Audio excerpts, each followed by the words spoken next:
आगे बढ़ने से पहले जो पुराना टॉपिक है उसको एक बार रिवाइज कर लेते हैं। कॉग्निजेबल ऑफेंस, एफआईआर रजिस्टर होगी और एफआईआर रजिस्टर करते टाइम इन्फॉर्मेंट को या फिर जो भी इंफॉर्मेशन दे रहा जो कंप्लेनेंट है, विक्टिम है, उसको जो फ्री कॉपी है एफआईआर की वो मिलेगी।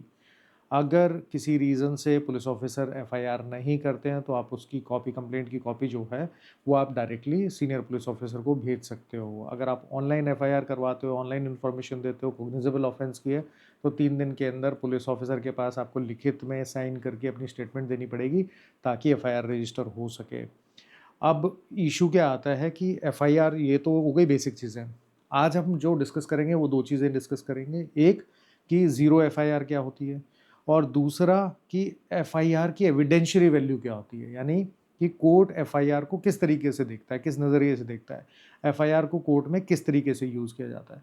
क्योंकि एफआईआर जो है वो तो पुलिस ने रजिस्टर की है, स्टेटमेंट जो है वो आपने पुलिस को दी है, लेकिन सिर्फ पुलिस को स्टेटमेंट देने से तो किसी का कन्विक्शन नहीं होता, ना ही कोई एक्विट हो सकता है।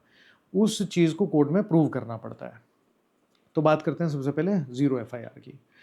देखो, होता क्या है कि कोई भी क्राइम अगर होता है, कोई ऑफेंस हो गया, तो उसकी इन्वेस्टिगेशन वहाँ चलेगी जहाँ वो ऑफेंस हुआ है। यानी कि अगर मर्डर बॉम्बे में हुआ है तो इन्वेस्टिगेशन भी बॉम्बे का जो कंसर्न पुलिस स्टेशन होगा वहीं उसकी इन्वेस्टिगेशन चलनी चाहिए। कई बार ऐसा भी होता है कि उसकी information on the spot police officer को नहीं दी जाती है। सीआरपीसी में इसको लेके कोई प्रोविज़न नहीं था, अभी भारतीय नागरिक सुरक्षा संहिता में सेक्शन 173 में ही इसका प्रोविज़न आ गया है कि ऐसी सिचुएशन में जहाँ क्राइम किसी और जगह हुआ है और उसकी इन्फॉर्मेशन किसी और पुलिस स्टेशन में दे दी गई है, तो पुलिस ऑफिसर वहाँ एफआईआर रजिस्टर करने से मना नहीं कर सकते। ये जनरली होता है क्राइम अगेंस्ट वुमेन, यानी किसी लड़की के साथ, किसी फीमेल के साथ कुछ गलत हो गया और वो वहाँ लोकल पुलिस स्टेशन में इन्फॉर्मेशन नहीं दे पाई है, तो वो किसी भी पुलिस स्टेशन में जाके इन्फॉर्मेशन दे सकती है। इन्वेस्टिगेशन वहीं चलेगी जहाँ क्राइम हुआ है, लेकिन इन्फॉर्मेशन कहीं पे भी दी जा सकती है। दूसरा, अगर कोई लेडी है, उसके जो मैट्रिमोनियल डिस्प्यूट है, उस सिचुएशन में भी वो इन्फॉर्मेशन किसी और जगह दे सकती है। आप अगर ट्रैवलिंग में हो, किसी अर्जेंसी की वजह से इन्फॉर्मेशन नहीं दे पाए और किसी दूसरे पुलिस स्टेशन में आप चले गए, तो वहाँ पे भी आप अपनी इन्फॉर्मेशन जो है उस क्राइम से रिलेटेड दे सकते हो। लेकिन यहाँ जो भारतीय नागरिक सुरक्षा संहिता है वो कहती है कि अगर कॉग्निजेबल ऑफेंस की इंफॉर्मेशन पुलिस स्टेशन में आ गई है तो उस सिचुएशन में पुलिस वाले एफआईआर रजिस्टर करने से मना नहीं कर सकते, irrespective of the area of the commission of the offence. यानी क्राइम कहीं पे भी हुआ है, आप उसकी इन्फॉर्मेशन किसी भी पुलिस स्टेशन में दे सकते हो। ऐसे केस में जनरली पुलिस वाले क्या करते हैं, वो या तो कंप्लेंट को ट्रांसफ़र कर देते हैं कंसर्न पुलिस स्टेशन के पास ताकि उसकी जो प्रिलिमिनरी इंक्वायरी है वो हो सके। आप, ऐसा तो है नहीं ना कि आप कोई भी इन्फॉर्मेशन दे दो और बाद में पता लगे वो झूठ है, तो जो आपकी क्रिमिनल जस्टिस सिस्टम है, जो मशीनरी है, वो तो एक्टिवेट हो जाएगी।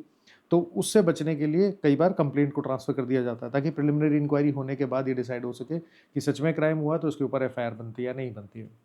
बट लॉ में ऐसा नहीं लिखा है। लॉ कहता है कि सेक्शन 173 में कि अगर इन्फॉर्मेशन आपने दे दी, वो भी कॉग्निजेबल ऑफेंस की इन्फॉर्मेशन है, तो पुलिस उसमें रिस्पेक्ट ऑफ द एरिया उसमें एफआईआर रजिस्टर करेगी और एफआईआर रजिस्टर करने के बाद वो उसको कंसर्न पुलिस स्टेशन के पास भेज देंगे। क्योंकि इस इन्वेस्टिगेशन में वो जो एफआईआर रजिस्टर हुई है, इसकी इन्वेस्टिगेशन इस पुलिस स्टेशन में नहीं चलेगी जहाँ पे भी वो एफआईआर रजिस्टर हुई है, इसलिए इसको एफआईआर नंबर नहीं दिया जाता, इसको बोलते हैं ज़ीरो एफआईआर। तो वो एक ज़ीरो नंबर की एफआईआर काटेंगे, उसकी डेट मेंशन होगी, पुलिस स्टेशन मेंशन होगा और उसके अंदर मेंशन किया जाएगा कि इस इन्फॉर्मेशन को कहाँ भेजा जा रहा है, मतलब जो किसने दिया है इन्फॉर्मेशन को और कहाँ इसका क्राइम हुआ है, और फिर कंसर्न पुलिस स्टेशन में उसको ट्रांसफ़र कर दिया जाता है। ये होती है ज़ीरो एफआईआर बेसिकली। तो इसका नंबर जो है वो जब कंसर्न पुलिस स्टेशन में पहुंचेगी तो वहाँ उसका नंबर जो है ज़ीरो एफआईआर का, जो कंसर्न नंबर होगा, महीना चल रहा होगा, जो डेट नंबर वाइज चल रहे होंगे, वहाँ पे उसका नंबर जो है वो चढ़ा दिया जाएगा। लेकिन पुलिस ऑफिसर क्या करते हैं, वो एफआईआर करके उसको ट्रांसफ़र करने की बजाय वो एक जो आपकी कंप्लेंट आती है सिर्फ उस कंप्लेंट को ट्रांसफ़र कर देते हैं। तो कंप्लेंट जो है वो भी कंसर्न पुलिस स्टेशन जा सकती है, वहाँ पे फिर भी एफआईआर रजिस्टर हो सकती है। दूसरी चीज़ क्या है कि एफआईआर जब दी होती है तो FIR is basically based on the statement of the victim और द विटनेसेस। तो जिसने भी, जिसके सामने भी वो क्राइम हुआ है, ऑफेंस हुआ है, वो इन्फॉर्मेशन दे सकता है, तो अपनी इन्फॉर्मेशन लिख के पुलिस को देंगे, या फिर जो विक्टिम है अपनी जो स्टेटमेंट है वो लोग लिख के पुलिस को देंगे। अब this is basically a statement given to the police, this is not the statement given to the court. तो पहली बात तो एफआईआर जो है वो ओथ पे नहीं होती, यानी कोई आप शपथ लेके जैसे कोर्ट में होता है, आप उन ओथ ये स्टेटमेंट नहीं देते हो। दूसरा, ये स्टेटमेंट जो है ये पुलिस को दी जाती है, तो कई बार क्या होता है कि पुलिस के दबाव में या किसी और के दबाव में भी स्टेटमेंट दी जा सकती है। तीसरा, जो एफआईआर है वो हो रही है एक एलिगेशन की फॉर्म में, यानी कि किसी ने क्राइम कर दिया, और वो इन्फॉर्मेशन जो है जब तक वो कोर्ट में नहीं पहुंचेगी, कोर्ट में ऑन ओथ जब तक स्टेटमेंट नहीं हो जाएगी, तब तक सिर्फ एफआईआर के बेस पे किसी का कन्विक्शन नहीं हो सकता, और ना ही एफआईआर के सिर्फ एफआईआर के बेस पे जो एक्विटल है वो होगा, क्योंकि FIR is basically initiation of the proceedings, यानी एफआईआर के हिसाब से सिर्फ इस एफआईआर की वजह से सिर्फ जो इन्वेस्टिगेशन है वो शुरू होती है। उसके बाद इन्वेस्टिगेशन में कोई प्रूफ मिला, कोई इन्वेस्टिगेशन में कोई चीज़ मिली या नहीं मिली, वो डिपेंड करेगा कि चार्जशीट आएगी या क्लोजर रिपोर्ट आएगी। और इसलिए सुप्रीम कोर्ट की कुछ जजमेंट भी वो कहते हैं FIR is basically not an encyclopedia, आपको हर चीज़ उसके अंदर नहीं मेंशन करनी। इसके कॉन्ट्राडिक्टरी कुछ जजमेंट ऐसी भी हैं, वो कहते हैं कि एफआईआर में जो आपकी रेलेवेंट चीज़ें हैं वो तो होनी चाहिए, अगर वही नहीं है तो इन्वेस्टिगेशन शुरू नहीं हो सकती। But in any case FIR जो है that is only considered as a previous statement given to the police, और पुलिस को दी हुई किसी भी स्टेटमेंट की कोई वैल्यू नहीं, कोर्ट में वैल्यू नहीं होती है। अगर एफआईआर हो गई है तो उस एफआईआर का रजिस्ट्रेशन जिस भी ड्यूटी ऑफिसर ने उसको रजिस्टर किया है उसकी स्टेटमेंट कोर्ट में होनी चाहिए। जिसने विक्टिम ने या फिर जो विटनेसेस है उन्होंने जिन्होंने लिख के दी हो एफआईआर, उनकी स्टेटमेंट होनी चाहिए कि हाँ मेरे ही साइन है, मैंने ये एफआईआर दी थी, मैंने ही इन्फॉर्मेशन दी थी। जो इन्वेस्टिगेटिंग ऑफिसर है उसकी भी स्टेटमेंट होनी चाहिए कि हाँ यही वो एफआईआर जो रजिस्टर हुई थी, और उसके बाद मैंने ये इन्वेस्टिगेट किया, उसके बाद ये प्रूफ मिले और ये नहीं मिले। तीसरी चीज़ क्या है कि एफआईआर जो है जब आती है तो उसको, जब विटनेस की स्टेटमेंट होती है कोर्ट में, तो उसको एग्जिबिट किया जाता है।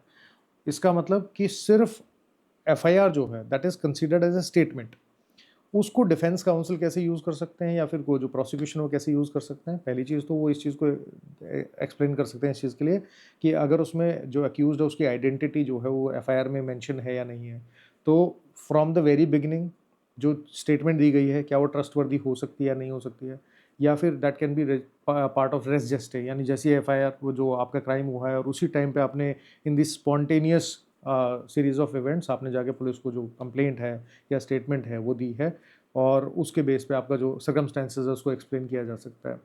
जो विक्टिम या जो इन्फॉर्मेंट है उसके कंडक्ट को एक्सप्लेन किया जा सकता है, उसकी जो क्रेडिबिलिटी है उसको इम्पीच करने की, क्योंकि उसकी पुरानी स्टेटमेंट में क्या था, कोर्ट में आके क्या स्टेटमेंट दे रहे हैं, तो उसकी क्रेडिबिलिटी को इम्पीच करने के लिए इसको यूज़ किया जा सकता है। उसके जो स्टेटमेंट है उसमें कॉन्ट्राडिक्शन के लिए इसको यूज़ किया जा सकता है। विटनेसेस जो हैं जिसने भी वो इन्फॉर्मेशन दी थी, अगर उसको याद नहीं है कि मैंने इन्फॉर्मेशन में क्या लिखा था, तो वो उसको यूज़ कर सकते हैं, उसको पढ़ सकते हैं, तो उसको अपनी जो मेमोरी है उसको रिफ़्रेश करने के लिए यूज़ किया जा सकता है। लेकिन सिर्फ एफआईआर जो है, अगर मान लीजिए जिसने एफआईआर रजिस्टर करवाई वो कोर्ट में नहीं आया है, एक्सेप्ट इन एक्सेप्शनल सर्कमस्टेंसेस, यानी जो आपके डाइंग डिक्लेरेशन वगैरह है, अगर वो नहीं आती हैं सामने, वो उसमें कंसीडर नहीं होती है, तो इन दैट सिचुएशन सिर्फ एफआईआर के बेस पे किसी का कन्विक्शन नहीं होता है। एफआईआर जिसने रजिस्टर की है उसको आके कोर्ट के अंदर ये बताना पड़ेगा कि ये एफआईआर हुई थी। तो बेसिकली देखा जाए तो FIR is just nothing more than a previous statement given to the police, and FIR के बेस पे ना कन्विक्शन हो सकता है और ना ही एफआईआर के बेस पे जो आपका एक्विटल है वो जनरली होता है। एफआईआर जो है this can be used for a limited purpose, otherwise इसका कोई इन्वेस्टिगेशन के बाद कोर्ट में इसकी कोई वैल्यू नहीं होती है। एविडेंशियरी वैल्यू तो बिल्कुल नहीं होती है। अगर एविडेंशियरी वैल्यू नहीं है तो बेसिकली उसको as an evidence court consider नहीं करेगा। अब इससे रिलेटेड आपका कोई क्वेश्चन है तो आप मुझसे कमेंट सेक्शन में पूछ सकते हो, और अगर आपको लगता है मुझे पढ़ाने का तरीका या बताने का तरीका थोड़ा चेंज करना है तो वो भी आप सजेशन दे सकते हो। और नेक्स्ट टाइम हम बात करेंगे, अगर इन्फॉर्मेशन जो है वो कॉग्निजेबल ऑफेंस की बजाय अगर नॉन कॉग्निजेबल ऑफेंस की इन्फॉर्मेशन पुलिस को दे दी तो उस सिचुएशन में प्रोसेस और प्रोसीजर क्या फॉलो होगा, क्या वो एफआईआर की तरह चलेगा या फिर नॉन कॉग्निजेबल रिपोर्ट के लिए कोई अलग से प्रोसीजर दिया हुआ है।